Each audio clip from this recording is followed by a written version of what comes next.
Hello, everyone. Welcome to another episode of DTF with Frankie and Herb. My name is Frankie. And my name is Herb.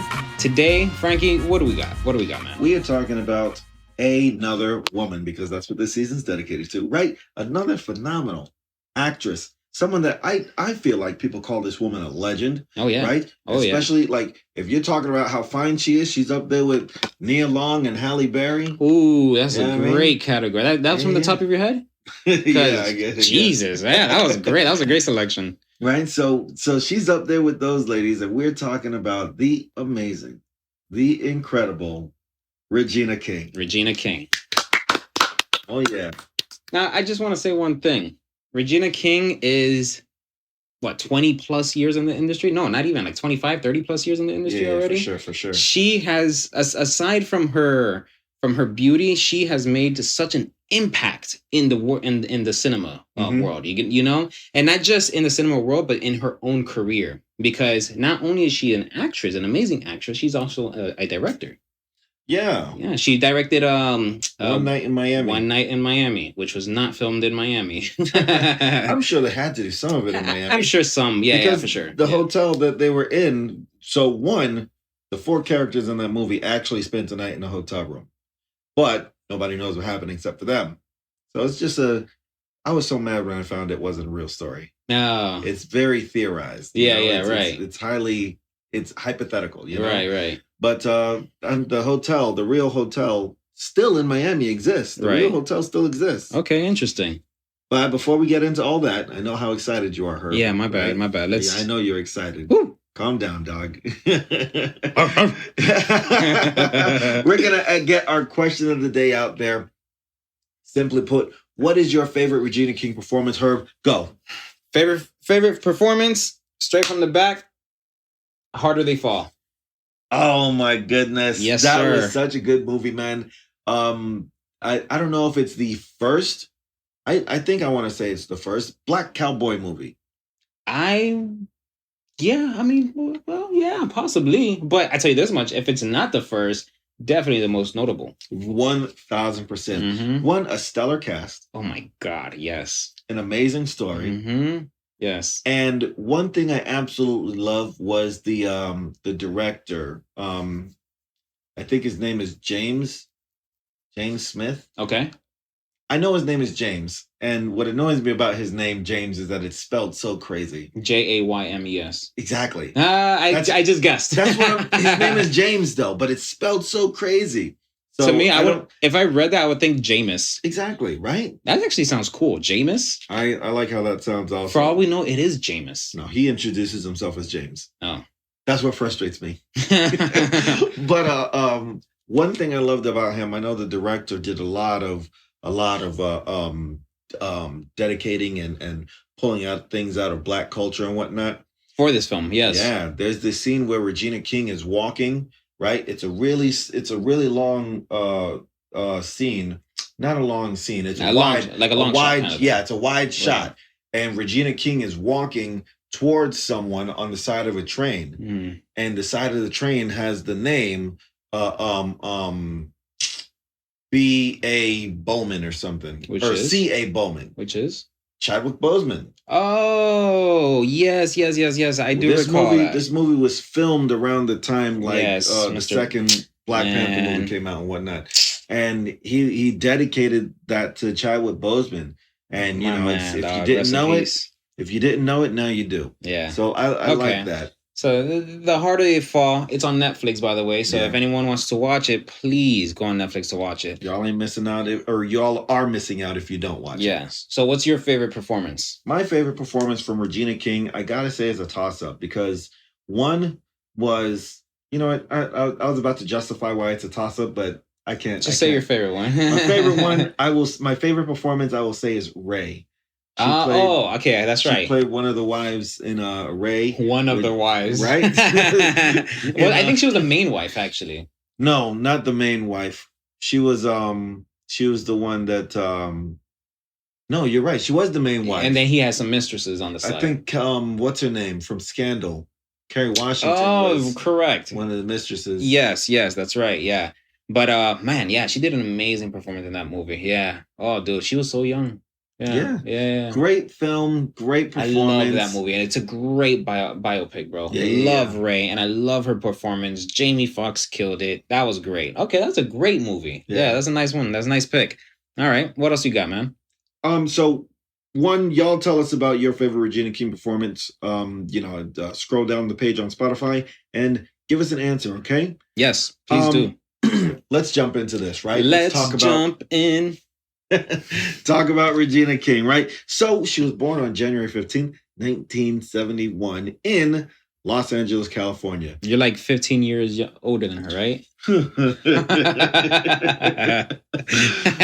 Oh, man. 1971 in LA. Yes, where stars are born. You know, that actually, I don't think stars are born in LA. I don't think so either. I think those who goes to LA are the stars. Exactly. Those are what's it called? Nepo babies? Nepo babies? Nepo babies. Nepo babies, yeah. But which she is not, by the way. No. She was at the age of 14. She started acting. Landed her first television role in a popular sitcom, 227. Mm-hmm. Right now, despite how old you think I am, I actually did not watch this show. This show is like before my time. Not even just before my time, but it was before my time. Okay. It wasn't long before my time, but it was, I wasn't. Anyways. Yeah, you're trying to justify yourself. It's okay. I don't care. I'm not that old, Herb. All right. And afterwards, she landed her film role in the iconic Boys in the Hood. You've seen it. Man. Yeah. Come on. Now that's another classic. Feeling grateful to have met director John Singleton from the film itself. She also was casted in his follow-up project, Poetic Justice, with Janet Jackson and Tupac. Both those films, great. Yes. Right? I'll say that Boys in the Hood was is more rooted in Black culture. Poetic Justice is a great Black story, but correct. Boys in the Hood is definitely more rooted in Black culture. Yeah. It's absolutely stood the test of time. Right, Black Boys in the Hood is one of those movies where if you haven't seen it, they be trying to take away your Black card. Like, don't say anything after that. Have you seen Boys in the Hood? No, and then they just tie you down and snatch that Black card away from you. You can get this back, maybe after you've seen the movie. But we're gonna give you a test on it and everything before we decide. That's funny. Oh yeah, man! Both great films, man. I like Poetic Justice. I thought Tupac was great in that movie, also. But Regina King. Man. Tupac was gonna kill it in the acting game. By the way, he would have. He would have dropped rapping. Well, I wouldn't say dropped it, but he would have definitely done what Ice Cube done and just succeeded tremendously in the acting world. Yeah, for sure. Tupac was ahead of his time, simply. He was ahead of his time. Yeah, it still shocks me that he died at, 25? Something like that. Like, wow. Anyways, so after Poetic Justice, she actually had a couple years after Boys in the Hood. So after that, she had an amazing role in Jerry Maguire with Tom Cruise. Tom Cruise has been famous since the 80s, if I'm not mistaken. So she basically landed a role with a huge megastar. And to the point where her role was so portrayed amazingly that even Tom Cruise himself admitted that he thought Regina King was the real star in the movie. You know how great of a performance you have to actually display for the main star to look at you and be like, whoa, now that's acting. Right? I think Tom Cruise is one of those people that people love acting with also because... Okay, yes. Like he is in... you know how they say he's a man's man and whatnot? He's an actor's actor. Oh. Right. Like this man... Like Daniel Day-Lewis. Yeah, like he understands that you're doing a job, but he will appreciate you if you do it well enough. That's right. I don't know anyone who's had anything bad to say about Tom Cruise. Outside of them NDAs are serious. Because I heard he's a real asshole too. I don't know. I didn't hear. Look, I tell you this much. Whenever I hear, he's rude or anything like that, regardless of the industry, I firmly believe that to get to that level, unfortunately, you would have to have that type of mannerisms once in a while to get what you want because you believe in what you want, But some people don't see it like that. The same way some people saw Michael Jordan in his era as, he was an asshole, he was a douchebag, whatever. Yeah, but that's kind of what made him so great. So I definitely believe those NDAs are very tight, so nobody can really talk about it like that. But yeah. So what else we got after Jerry Maguire? So Herb, I don't know if you knew this, What's right? Up? But I think a lot of people's minds were blown when they found out she was the voice of Huey and Riley in the adult animated show Boondocks. Boondocks. Man, let me tell you, when I found out, I was like, what? Yes.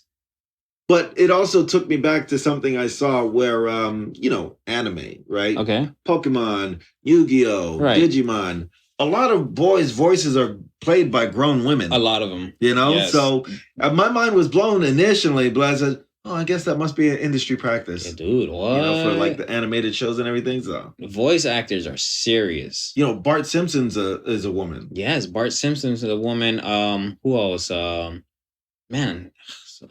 Tommy Pickle. Oh, you never Rugrats? Yeah, no. Yeah, Rugrats. Well, I mean, he's a little baby, so. But who else? Jimmy Neutron is a girl. I didn't know that. Yeah, Jimmy Neutron's a girl. Just a lot, bro. Yeah, a lot of them. Ash Ketchum, the main character in Digimon. Yeah. Stuff like that. So yeah, no, I found out that she was a voice actor to the Boondocks, to Riley and Huey, because I think it was just one of those behind the scenes kind of things on Adult Swim. Yeah. Where they'll show a little bit. We see what's this dude's name? Witherspoon. John Witherspoon. We see John Witherspoon. We see different, and then next I see Regina King talking. Hey, yo, nah. I'm like, oh shit, like what? First of all, I didn't even know her name at the time as Regina King. Remind you, this was a long time ago. I didn't even know her name was Regina King. What I knew her as was an amazing actress from Boys in the Hood and also from Daddy Daycare. She was the mom. So when I saw that, I'm like, what? That blew my mind. As a matter of fact, now that I'm really saying this, I think that's when I put a name to her, Regina King. Yeah. Because that blew my mind. Exactly. That really blew my mind. But yeah, so I wonder what else she's done in voice acting. But Boondocks is a hit show. If anyone has not watched it, I think that's another like Black Card show, is it? Yeah, it is. Oh, for sure. I personally wouldn't know, but I watched it. I got my card right here. Look how big it is. But she has so check this out. This part kind of it was pretty impressive. She has a pretty crowded shelf for her awards. So Regina won her first Oscar in 2019 for If Beale Street Can Talk. But before winning the highest award in film, she has also won 4 Emmys and a Golden Globe. Frankie, I don't know about you, but if I had a shelf in for those awards, believe me when I say it would be in the very entrance of my home so everyone can see. Oh, those things? I didn't even know you noticed it. Don't worry about that. Yeah, that's mine. Yeah. Bro, oh my goodness. I definitely would. I mean... That's hilarious. That's hilarious. We'll get there, man. We'll get there. Yeah, for sure, bro. Like, what podcasts have awards now? Did you know? Bro, everything's having awards now. Yeah. I think what really blew my mind is when they started having influencer awards. That made me think, okay, now they're just giving stuff out. Right. But you know what? If we're in this industry of the whole podcasting and the audio, I'm down for it. Let's do it. We'll be there, man. Oh yeah, for sure. When you get your house, man, put the shelf up. Speak that thing. Yes, sir. Appreciate it, bro. There, Doug. She won the Oscar for Beale Street Could Talk. Right. That what I was gonna say is that that was my toss-up film, choosing between Beale Street and Talk and Ray. Oh, but nice. Ray, she had a very, very a better performance of Ray. Beale Street Could Talk is just my favorite romantic movie. Okay. So that's why it was gonna be a toss-up. But if we're talking about performance, I had to give it to Ray. I think I told you when she won her award, I love how she went up there and she just had like a sigh of relief. She said, some people just cry. Oh my goodness, I'm here. She was like, she just a sigh of relief. I did it. Yeah. That's what it sounded like. She said, and then she says, God is good. And you hear some of the people, because you know how Hollywood is. Some people in the crowd all the time. I was like, yeah, those are the ones I need to hang out with. Exactly. But aside from those awards, her Golden Globes, Emmys, and Oscar, she has several BET awards, 7 Black Reel awards, Critic Choice Awards in both film and television, a pair of Independent Spirit Awards, 3 Peabody Awards, a handful of NAACP Image Awards, and a Gotham Award. The list can go on, but we'll just wrap it up by saying she has a total of 80 awards. Oh my gosh. Despite all these awards, she states that she never started this for the awards. She just simply loves the electricity when a performance feels special. Can we please put some respect on Regina King's name? Let's go.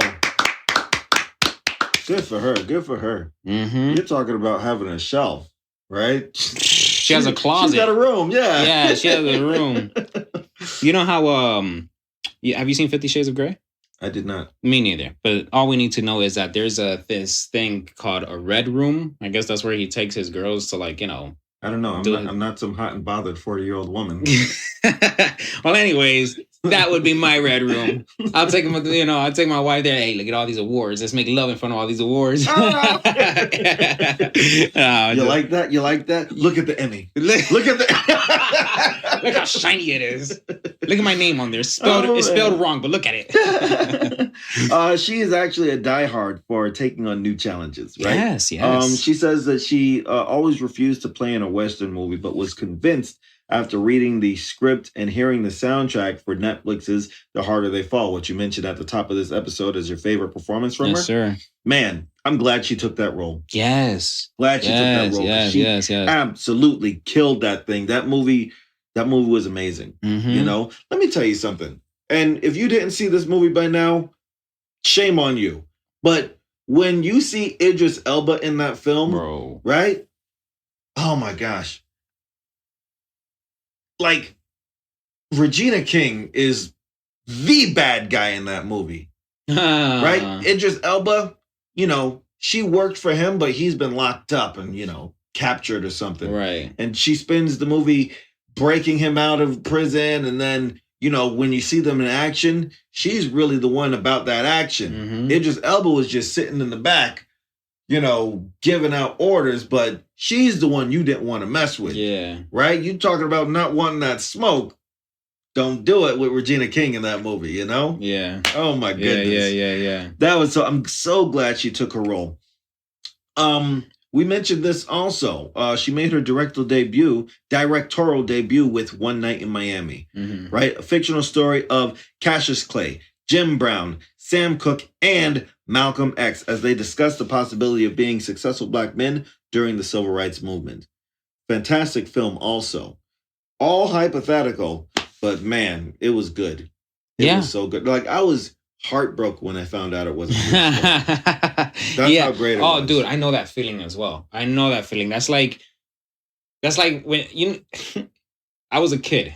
When I first saw, you know what? I don't even know why I'm comparing these things, but I was going to say that's how I felt when I saw like movies like Nutty Professor or Austin Powers, when they're playing multiple characters and they're so funny. And then you find out they never existed. They're all just one person. I was like, what? That sucks. I don't know why I'm doing the comparison, but it's just more of that feeling. That's like when you find out the truth and you're like, oh, what? No way. That was too good not to be true. Exactly. You know? You know what? Based on your comparison, and this is almost exactly like it, right? Because I'm talking about Coming to America. You seen that one? Of course. Right? The white guy in the barbershop is Eddie Murphy, too. Oh, you didn't know that? The old guy? I knew that. Well, I know that now, but when I found out, I'm like, what? Okay. What? Yeah. Well, I did watch Coming to America, too, like after Nutty Professor, a long time ago. Me too. I think when I was a teenager or something like that. So after I found out that he plays multiple roles and I saw the barber, I was like, oh, that's Eddie Murphy. I could point it out now. No, I definitely didn't get it like that immediately. Okay. Let me tell you, I've seen Coming to America a few times before I knew that was Eddie Murphy. I was like, what? That was crazy. Okay. All right. I think we're gonna end it up here, but Frankie, there's one thing I would like to say. Okay. I really like to end this by saying Regina King is an incredibly talented actress and director who has made a significant impact on the entertainment industry. With a career spanning over 3 decades, she continues to make waves and break barriers. Her talent, her dedication, and unwavering commitment to her craft has solidified her as one of the most influential actresses of our time. One more time, ladies and gentlemen, Regina King. Thank you, Regina King. We'll see you soon. Oh, yeah, we will.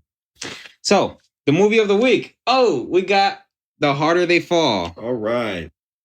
The Harder They Fall is a thrilling Western film that follows outlaw Nat Loves, portrayed by Jonathan Majors, by the way, as he seeks revenge on Rufus Buck, Idris Elba, the man who killed his parents. Nat gathers a group of skilled gunmen to confront Rufus and his gang, leading to a showdown filled with action, betrayal, and redemption. With a star-studded cast, stylish cinematography, and a fresh take on the classic Western genre, The Harder They Fall offers a gripping tale of justice and vengeance set against a backdrop of American frontier. What a good movie, man. Herb, you don't miss, dog. I don't miss. But can I tell you something, though? Tell me something. You know why I don't miss? Tell me. Because these actors, these directors, these producers don't miss. This movie right here, like I said earlier, it's a star-studded cast. We have Idris Elba, Regina King, a young Jonathan Majors. This is the very first film that I've seen Jonathan Majors in. As a matter of fact, when I saw the trailer to this, I thought to myself, who is this guy? Yeah, I don't think he had a movie before this. He was getting popular on TV. He had like an HBO series or something, but right. Yeah. Like he was just starting, and this was before his Kang as Conqueror stuff. Lakeith Stanfield and just many more people that we can name. That's just amazing cast. So honestly, they don't miss. So I'll give it up to them.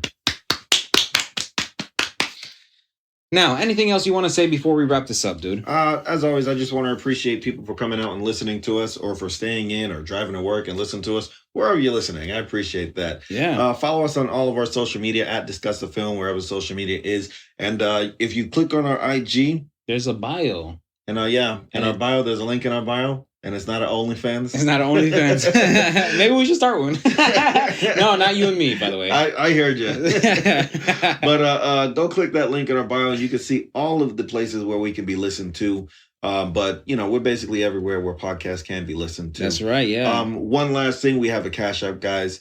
We want to take this thing to the next level. Please, if you want us to do that, and I know that we have some people that really care about us. Yeah. As a matter of fact, I'm going to throw something out there. If you want us to stop, send us something. Send us a little something. We'll stop right away. Wink, wink.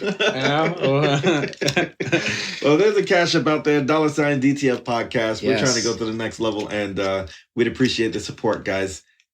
All right, let's wrap this up. My name is Frankie. And my name's Herb. We'll talk to you again soon.